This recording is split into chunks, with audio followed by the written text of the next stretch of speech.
Studi komunikasi pengetahuan bertujuan untuk menyelidiki komunikasi yang disengaja dan berbasis keputusan dari pengetahuan khusus dalam pengaturan profesional atau di antara para ahli serta antara ahli dan non-ahli, dengan fokus pada interaksi antara pengetahuan dan keahlian individu di satu sisi dan pengetahuan sebagai fenomena sosial di sisi lain, serta mengatasi asimetri pengetahuan, yaitu konsekuensi komunikatif dari perbedaan antara pengetahuan individu secara mendalam maupun luas. Ketika berfokus pada aspek asimetrik pengetahuan, kami tertarik untuk mengetahui bagaimana persepsi perbedaan dalam pengetahuan antara mitra komunikatif atau dalam kasus kami antara komunikator dan pengguna. Terlihat dalam pilihan, misalnya sumber daya, hipermodal, dan generik, sehingga mencerminkan niat untuk berkomunikasi dan mencapai tingkat pemahaman tertentu di seluruh asimetri pengetahuan.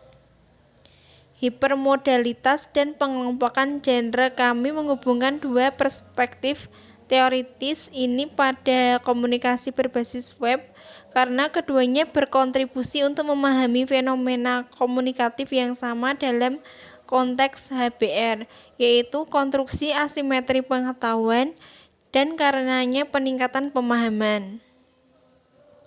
Peneliti perintis seperti Kress dan Van Leeuwen dan Jewett telah berulang kali menyoroti kebenaran mendasar ini dan menjelaskan bahwa multimodality menggambarkan pendekatan yang memahami komunikasi dan representasi lebih dari sekadar bahasa, dan yang hadir pada berbagai bentuk komunikasi yang digunakan orang. Jika penelitian multimodalitas difokuskan, interaksi ini pada proses pembuatan makna dalam representasi.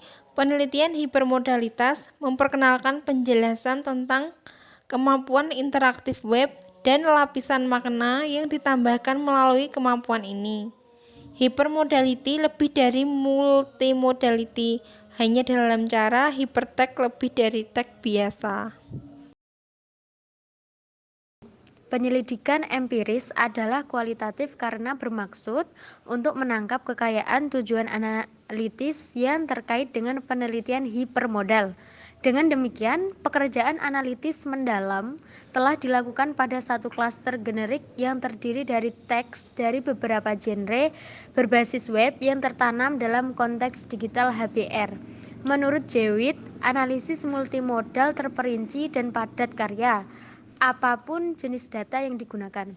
Mengingat kebutuhan untuk fokus pada semua mode yang digunakan mungkin tidak layak atau perlu untuk menganalisis semua data yang dikumpulkan secara detail. Dengan demikian, proses berulang dari analisis kami didorong oleh data tetapi diinformasikan terutama oleh pemahaman kami tentang kategori fungsional dari comprehensibility dan peningkatan keterlibatan. Analisis telah diselenggarakan di tabel Microsoft Word untuk setiap genre berbasis web dari klaster generik sesuai dengan kategori fungsional, strategi, peningkatan pemahaman, dan keterlibatan. Setiap tabel telah dirancang untuk menangkap kekhususan strategi ini dalam konteks bahan empiris yang dipilih. Bahwasanya pekerjaan analitis adalah proses rekursif yang melibatkan eksplorasi berulang dan pemilihan data. Untuk tujuan dari strategis penyederhanaan sendiri yaitu adalah agar dapat membuat suatu teks menjadi lebih sederhana, baik dalam segi isi maupun bentuknya. Apabila terdapat perubahan, maka dengan kata lain terdapat sebuah perbedaan dalam penyusunan tersebut. Apabila isi lebih disederhanakan, maka beberapa bagian seperti pengetahuan ahli dalam teks asli dapat dihilangkan, atau deskripsi lainnya dapat juga dihilangkan atau diganti menjadi lebih ringkas. Lalu, sedangkan untuk pandangan tentang keterlibatan juga sangat berkaitan. Putih pada 2003 dan juga Martin dan Putih pada 2005 juga telah mengembangkan kerangka kerja khusus yang dapat digunakan untuk pekerjaan analisis dan alat konseptual untuk pengidentifikasian dan analisis sumber daya multimodal dan juga hipermodal yang ada kaitannya dengan sikap keterlibatan heteroglosik adalah kontraktif dialogis dan juga kontrastif dialogis.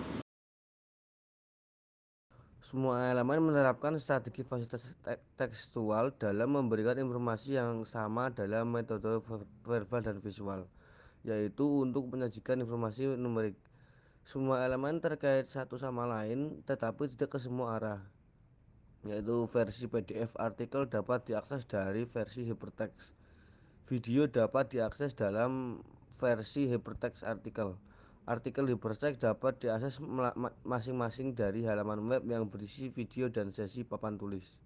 Oleh karena itu, komunikator belum mengambil keuntungan penuh dari strategi efisiensi yang membutuhkan semua elemen cluster bersama-sama untuk meningkatkan pemahaman.